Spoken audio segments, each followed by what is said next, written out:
বচন বেদ পাঠশালা, রীতি দুয়ার দাও খুলে করো শ্রবণ, প্রভুরই বচন বেদ পাঠশালা। প্রিয় শ্রোতা বন্ধু, বেদ পাঠশালা অনুষ্ঠানে আপনাকে জানায় সাদর অভ্যর্থনা। আজ আপনি কি জীবনে স্বর্গীয় শান্তি লাভ করতে চান, আত্মিকভাবে ঈশ্বরের সান্নিধ্য লাভ করতে চান? তাহলে অবশ্যই শুনুন আজকের অনুষ্ঠান বেদ পাঠশালা।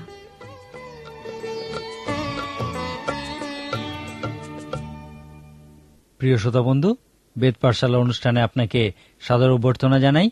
আপনি যদি আমাদের নতুন শ্রোতা হন, তাহলে আপনার সুবিধার জন্য আবার বলি যে এই অনুষ্ঠানে আমরা বাইবেলের প্রত্যেকটা বই ধারাবাহিকভাবে অধ্যয়ন করছি।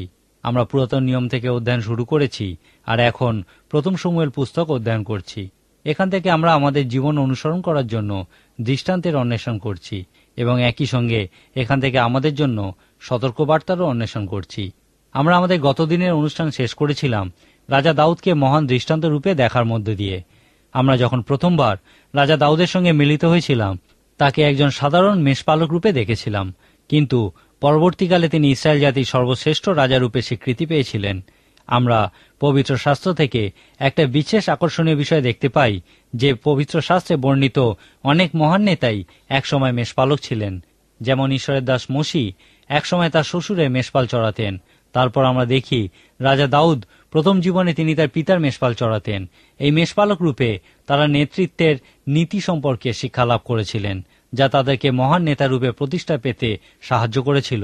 একজন মেষপালক রূপে রাজা দাউদ প্রচুর শিক্ষা লাভ করেছিলেন, কিন্তু তার জীবনে প্রথম সুযোগ তিনি বাদ্যকর রূপে পেয়েছিলেন। আমি একজন বিখ্যাত বাদ্যকরের বিষয়ে শুনেছিলাম, যিনি একটি বিশেষ ধরনের বাদ্যযন্ত্র ব্যবহারে খুবই পারদর্শী ছিলেন। তিনি একটি ছোট জায়গায় একটি অখ্যাত বাদক দলের সঙ্গে যুক্ত ছিলেন। একবার একটি বিখ্যাত জায়গায় বিখ্যাত বাদক দলের ওই বিশেষ বাদ্যযন্ত্রে বাজানোয় পারদর্শী ব্যক্তির প্রয়োজন হয়েছিল, এবং ওই ব্যক্তি সেখানে বাজানোর সুযোগ পেয়েছিলেন, এবং ইহা তার জীবনে বিশেষ পরিবর্তন সাধন করেছিল। তিনি এখান থেকেই জীবনে প্রভূত উন্নতি সাধন করেছিলেন। একইভাবে রাজা দাউদের জীবনেও প্রথম বড় সুযোগ এসেছিল, কারণ তিনি বীণা বাজানোয় খুবই দক্ষ ছিলেন। আমরা গতদিনে দেখেছি যে শাউল রাজা তার আশেপাশে প্রত্যেককেই সন্দেহ করতে শুরু করেছিলেন যে তারা তাকে হত্যা করার চক্রান্ত করছে। এক কথায় তিনি মানসিকভাবে প্রচণ্ড হতাশ হয়ে পড়েছিলেন। আমরা জানি এই রকম পরিস্থিতিতে, অর্থাৎ যখন আমরা মানসিক অবসাদগ্রস্ত হয়ে পড়ি, হতাশ হয়ে পড়ি, তখন কোনো বিশেষ বাদ্যযন্ত্রের মূর্ছনা আমাদের মানসিকভাবে উদ্দীপ্ত হতে সাহায্য করে। বাইবেল বিষয় পণ্ডিতেরা অনেকেই মনে করেন যে সুরমূর্ছনা বা কোনো বাদ্যযন্ত্রের সুন্দর সুর আমাদেরকে মানসিকভাবে অনেকটা সুস্থ করে তোলে, আমাদের মনকে স্থির হতে সাহায্য করে এবং আমাদের হৃদয় আনন্দে ভরে ওঠে। রাজা দাউদের ক্ষেত্রেও আমরা এই একই ঘটনা দেখি। শাউল রাজা যখন মানসিকভাবে অবসাদগ্রস্ত হয়ে পড়েছিলেন, তখন দাউদ তাকে বীণা বাজিয়ে আনন্দ দিতেন, এবং হয়তো তিনি তার নিজের রচনা করা গীত গানও করতেন। এইভাবে তিনি শাউল রাজার মানসিক অবসাদ দূর করতেন। সুতরাং রাজা হওয়ার লক্ষ্যে বা মহানতার দিকে অগ্রসরের ক্ষেত্রে প্রথম পদক্ষেপ তিনি একজন দক্ষ বাদ্যকরের রূপেই নিয়েছিলেন। ঈশ্বরের কাজের ক্ষেত্রে যখন আমরা রাজা দাউদের যোগদানের বিষয়ে আলোচনা করি, তখন তার এই বাদ্যযন্ত্র বাজানোর দক্ষতার কথা আমাদেরকে মাথায় রাখতে হয়। আমরা আগেই দেখেছি যে ঈশ্বরের দাস মোশে আমাদেরকে ঈশ্বরের আরাধনা কিভাবে করতে হয় সেই বিষয়ে শিখিয়েছিলেন, কিন্তু রাজা দাউদ প্রথমবার আরাধনার সময় বাদ্যযন্ত্রের ব্যবহার করেছিলেন। রাজা দাউদের 4000 লোক ছিল যারা আরাধনার সময় তার তৈরি করা বাদ্যযন্ত্র বাজাত। এই বিষয়ে আমরা প্রথম বংশাবলী পুস্তকের 23 অধ্যায়ে লেখা দেখতে পাই। রাজা দাউদই বলেছিলেন যে প্রশংসা গীত সহকারে ঈশ্বরের সম্মুখে উপস্থিত হওয়া সম্ভব। গীত সংহিতা পুস্তকের 100 গীতে রাজা দাউদ বলেছেন, তোমরা স্তব সহকারে তাহার দ্বারে প্রবেশ করো, প্রশংসা সহকারে তাহার প্রাঙ্গণে প্রবেশ করো, আনন্দ গান সহ তার সম্মুখে আইসো। গীত বা সুরমূর্ছনা আমাদের জীবনে অলৌকিক কাজ করে।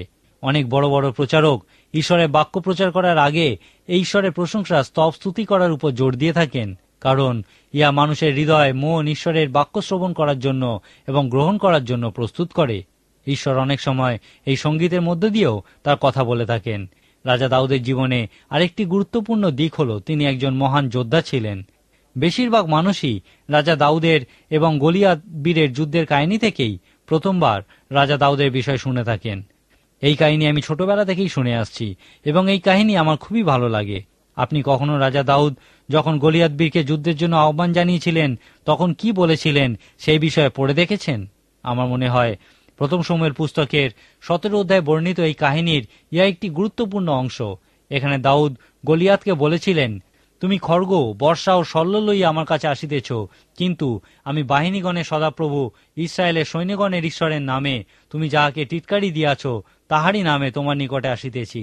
অদ্য সদাপ্রভু তোমাকে আমার হস্তে সমর্পণ করিবেন, আর আমি তোমাকে আঘাত করিব, তোমার দেহ হইতে মুন্ডু তুলিয়া লইব, তাহাতে ইসরায়েলের এক ঈশ্বর আছেন ইহার সমস্ত পৃথিবী জানিতে পারিবে। আর সদাপ্রভু খড়গ ও বর্ষা দ্বারা নিস্তার করেন না, ইহাও এই সমস্ত সমাজ জানিবে, কেননা এই যুদ্ধ সদাপ্রভুর, আর তিনি তোমাদিওকে আমাদের হস্তে সমর্পণ করিবেন। আপনিও তো এই কাহিনী জানেন। ইসরায়েল সন্তানগণ পলেস্টিয়ারা পরস্পর যুদ্ধের জন্য মুখোমুখি হয়েছিল, কিন্তু তাদের মধ্যে একটা সিদ্ধান্ত হয়েছিল যে উভয় পক্ষ থেকে একজন করে আসবে, অর্থাৎ ইসরায়েলের সৈন্যবাহিনী থেকে একজন এবং পলেস্টীয়দের সৈন্যবাহিনী থেকে একজন আসবে এবং পরস্পর যুদ্ধ করবে।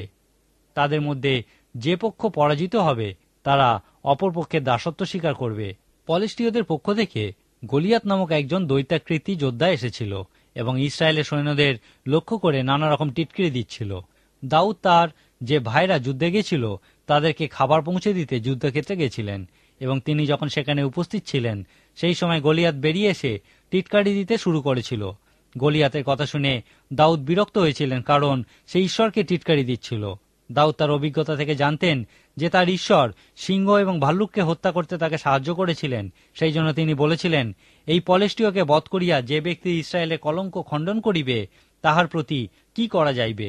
এই অছিন্নতক পলেস্টীয়টা কে যে জীবন্ত ঈশ্বরের সৈন্যগণকে টিটকিরি দিয়াছে? এই কথা বলার জন্য তার ভাইরা তার প্রতি ক্রুদ্ধ হয়েছিলেন, কারণ তারা গলিয়াতের সঙ্গে লড়াই করতে ভয় পেয়েছিলেন। এই সময় রাজা দাউদ তার ভাইদেরকে একটা প্রশ্ন করেছিলেন। তিনি তার ভাইদের জিজ্ঞেস করেছিলেন, আমি কি করলাম? এই কি বাক্য মাত্র নহে? তিনি বলতে চেয়েছিলেন, এই যুদ্ধ সদাপ্রভুর। ইহা ছিল রাজা দাউদের একটি মহান উক্তি। তিনি বিশ্বাস করেছিলেন যে এই যুদ্ধ সদাপ্রভুর, অর্থাৎ আমি নই, কিন্তু তিনি, এবং তিনি আমার সঙ্গে আছেন। আমি পারি না, কিন্তু তিনি পারেন এবং তিনি আমার সঙ্গে আছেন। রাজা দাউদ ইহা মনে প্রাণে বিশ্বাস করেছিলেন এবং তিনি গলিয়াতকে যুদ্ধে হত্যা করে এই বিষয়টিকে প্রমাণ করেছিলেন। রাজা দাউদ যখন ওই দৈত্যাকৃতি গলিয়াতের সঙ্গে যুদ্ধ করতে গিয়ে তাকে এই সমস্ত কথা বলেছিলেন, তখন শাউল রাজা নিজে এবং তার সৈন্যবাহিনীর সেনাপতি, যার নাম ছিল অবনের, তারা দেখেছিলেন। সেই সময় রাজা শাউল তার সেনাপতি অবনেরকে বলেছিলেন, অবনের, এই যুবক কাহার পুত্র? অবনের তাকে উত্তর করে বলেছিলেন, হে রাজন, আপনার জীবিত প্রাণের দিব্য আমি তাহা বলিতে পারি না। তখন শাউল রাজা তাকে বলেছিলেন, তুমি জিজ্ঞাসা করো ওই বালকটি কাহার পুত্র। এরপর আমরা দেখি লেখা আছে, পরে দাউদ যখন পলেস্টীয়কে বধ করিয়া ফিরিয়া আসিতেছেন, তখন অবনের তাহাকে ধরিয়া শাউলের কাছে লইয়া গেলেন। তাহার হস্তে ওই পলেস্টীয়ের মুন্ড ছিল। শাউল তাকে জিজ্ঞাসা করিলেন, হে যুবক, তুমি কাহার পুত্র? দাউদ উত্তর করিলেন, আমি আপনার দাস বৈতলেহীয় যিশয়ের পুত্র। রাজা সলোমন বলেছিলেন, সন্তানের কাছে পিতামাতা যেরকম, তীরের কাছে ধনুকও সেই রকম। একটি ধনুকের সাহায্যেই তীরকে কোনো নির্দিষ্ট দিকে চালনা করা হয়। এখানে রাজা সলোমন বলতে চেয়েছিলেন যে কোনো সন্তান এই পৃথিবীতে কোনো নির্দিষ্ট দিকে অগ্রসর হবে তা সম্পূর্ণ নির্ভর করে সেই সন্তান কোন পরিবার থেকে এসেছে তার উপর। তার পরিবারই তার গন্তব্য পথ স্থির করে দেয়। সেই দিন দাউদকে দেখে রাজা শাউল প্রকৃতপক্ষে এই কথাই বলতে চেয়েছিলেন, এই সুন্দর তীরটি যে ধনুক থেকে নিক্ষেপ করা হয়েছে, আমি সেই ধনুকটির সম্পর্কে জানতে চাই। আমি দাউদের পিতামাতার সঙ্গে মিলিত হতে চাই, যারা দাউদের মতো সন্তানকে মানুষ করেছেন। আমার মনে হয় সেই দিন দাউদকে দেখে শাউল রাজার মনে এই চিন্তাই এসেছিল। রাজা দাউদও একসময় মহান সেনাপতি হয়েছিলেন। সেনাপতি রূপে তিনি মানুষের উপর প্রচুর প্রভাব বিস্তার করেছিলেন। অনেকেরই মানুষকে প্রভাবিত করার একটা বিশেষ গুণ থাকে, তাদের মানুষকে নেতৃত্ব দেবার একটা সহজাত গুণ থাকে। রাজা দাউদের এই সমস্ত গুণাবলী ছিল। এই সময়ের পুস্তকে এবং বংশাবলী পুস্তকেও আমরা রাজা দাউদের এই সমস্ত গুণাবলী স্পষ্ট প্রদর্শন একটি কাহিনীর মধ্যে দিয়ে দেখতে পাই। আমরা দেখি যে পলেস্টীয়রা রাজা দাউদের নিজের শহর বৈতলেহেম দখল করে নিয়েছিল। সেই সময় রাজা দাউদ তার কিছু লোকেদের সঙ্গে একটি দুর্গম স্থানে গুহার মধ্যে লুকিয়েছিলেন। আর আমরা দেখি লেখা আছে, পরে দাউদ পিপাসাতুর হইয়া কহিলেন, হায়, কে আমার বৈতলেহেমের দ্বারে নিকটস্থ কূপের জল আনিয়া পান করিতে দিবে? তখন তার সঙ্গে যে 30 জন বীর যোদ্ধা ছিলেন, তাদের মধ্যে 3 জন পলেস্টীয়দের সৈন্যদের মধ্যে দিয়ে সমস্ত বিপদ উপেক্ষা করে তার জন্য জল নিয়ে এসেছিলেন। কিন্তু রাজা দাউদ সেই জল পান করেননি। আমরা দেখি লেখা আছে, ওই বীর ত্রয় পলেষ্টীয়দের সৈন্যদক্ষ মধ্য দিয়া গিয়া বৈতলেহেমের দ্বারের নিকটস্থ কূপের জল তুলিয়া লইয়া দাউদের নিকটে আসিলেন, কিন্তু তিনি তাহা পান করিতে সম্মত হইলেন না। সদাপ্রভুর উদ্দেশ্যে ঢালিয়া ফেলিলেন। তিনি কহিলেন, হে সদাপ্রভু, এমন কর্ম যেন আমি না করি। ইয়া কি সেই মনুষ্যদের রক্ত নয় যাহারা প্রাণপণে গিয়াছিল? অতএব তিনি তাহা পান করিতে সম্মত হইলেন না। এখান থেকে কি আমরা রাজা দাউদকে একজন মহান নেতা বলতে পারি? একজন নেতা তাকেই বলা হয় যার অনুসরণকারী থাকে, অর্থাৎ মানুষ যাকে অনুসরণ করে। এই গুণের উপর ভিত্তি করে বিচার করলে আমরা রাজা দাউদকে একজন মহান নেতা বলতে পারি। রাজা দাউদের জীবনী অধ্যয়নের সঙ্গে সঙ্গে রাজা শাউলের পুত্র জোনাথনের সঙ্গে দাউদের সম্পর্কের বিষয়েও উল্লেখ করা উচিত। এদের দুজনের সম্পর্ক আমাদের কাছে বন্ধুত্বের একটা মহান দৃষ্টান্ত স্বরূপ। যখন রাজা দাউদ জোনাথনের মৃত্যু সংবাদ পেয়েছিলেন, তখন তিনি বিলাপ করে বলেছিলেন, হা ভ্রাতা জোনাথন, তোমার জন্য আমি ব্যাকুল। তোমার ভালোবাসা আমার পক্ষে চমৎকার ছিল, রমণীগণের ভালোবাসা অপেক্ষাও অধিক ছিল। আজকের দিনে সচরাচর আমরা একজন পুরুষের সঙ্গে অন্য একজন পুরুষের এই রকম ভালোবাসার সম্পর্ক দেখতে পাই না। রাজা দাউদ এবং জোনাথনের বন্ধুত্বের সম্পর্ক এই বিষয়ে একটি মহান দৃষ্টান্ত স্বরূপ। ঈশ্বর তাদের দুটি হৃদয়কে খুব সুন্দরভাবে একত্রে গেঁথেছিলেন। যখনই ঈশ্বর আমাদের জীবনে কোনো সুন্দর কাজ করেন, তখনই শয়তান সেই কাজে বাধা দেবার চেষ্টা করে থাকে। ঈশ্বর চান যেন আমাদের মধ্যেও একই রকম গভীর বন্ধুত্ব থাকে। রাজা দাউদের অস্থির চিত্তের বিষয়েও আমাদের লক্ষ্য করা উচিত। ঈশ্বর যখন তাকে সেই গুরুদায়িত্ব পালন করার জন্য তৈরি করছিলেন, সেই সময় রাজা দাউদের জীবনে এই অভিজ্ঞতা হয়েছিল। তার চিত্ত যখন অস্থির হয়েছিল, সেই সময় তিনি বেশিরভাগ গীত রচনা করেছিলেন। সংক্ষেপে আবার বলি, যখন আপনি প্রথম শমূয়েল পুস্তক অধ্যয়ন করবেন, তখন দুইটি গুরুত্বপূর্ণ বিষয় লক্ষ্য করুন। প্রথমত, ঈশ্বরের রাজ্য বিষয়ে লক্ষ্য করুন। প্রথম শমূয়েল পুস্তক থেকে লক্ষ্য করার জন্য এর পরের বিষয়টি হল, অর্থাৎ দ্বিতীয় বিষয়টি হল শমূয়েল ভাওবাদী ও রাজা দাউদের চরিত্র। এরা দুজনেই আমাদের জীবনের জন্য মহান দৃষ্টান্ত স্বরূপ। বিশেষত রাজা দাউদ আমাদের কাছে দৃষ্টান্ত স্বরূপ, কারণ তিনি ছিলেন ঈশ্বরের মনের মতো একজন, যিনি ঈশ্বরের সমস্ত ইচ্ছা পালন করতে ইচ্ছুক ছিলেন।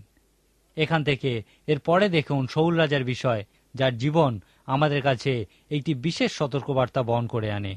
আজকের মতো আমার সময় এখানেই শেষ। আশা করব পরের দিন আবার আপনি আমাদের এই অনুষ্ঠানে উপস্থিত থাকবেন। ঈশ্বর আপনার মঙ্গল করুন। প্রিয় শ্রোতা বন্ধু, আজ আর সময় নেই। আপনি যদি প্রভু যীশু ও তার জীবনী সম্পর্কে আরো বেশি কিছু জানতে চান, তাহলে অবশ্যই পত্রের মাধ্যমে আমাদের সাথে যোগাযোগ করুন।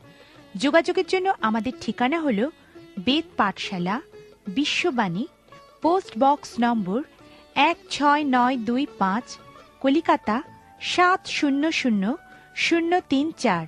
আবার বলছি, বেদ পাঠশালা, বিশ্ববাণী, পোস্ট বক্স নম্বর 16925, কলিকাতা 700034।